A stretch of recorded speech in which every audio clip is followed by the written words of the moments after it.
One of the most unhealthy things you can live with is unresolved conflict.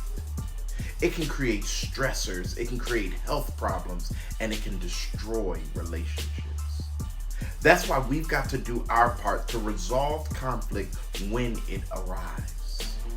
How do we do it? Well, we've got to get at the core of the issue. Maybe we're dealing with the symptom instead of dealing with the underlying real issue.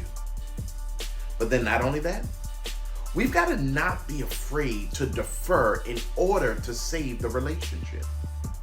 Sometimes we allow stuff or the need to be right to destroy a relationship when maybe we ought to spend more time trying to cultivate and protect the relationship. Finally, remember that there is value in pleasing God. God is pleased when his people live in harmony, when his people are able to get over their differences. Here's the behavioral objective for this week. I want you to identify a relationship where there may be some level of conflict. You don't even have to go too far back.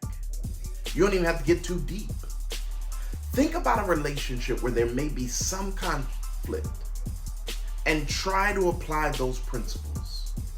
Spend time asking God to show you the core of that issue. What's the real issue that we're fighting over? Then ask God to give you the strength to defer. Maybe you don't need to be right. Maybe you don't need to win. Now listen, I'm not saying that you allow yourself to get abused or taken advantage of. But maybe you ask yourself, is this worth the relationship? And then watch how God moves in your life when you honor him.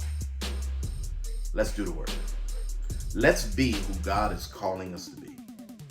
Because I promise you this, who God is calling us to be is so much better than who we are. I love you, and I'll see you next week.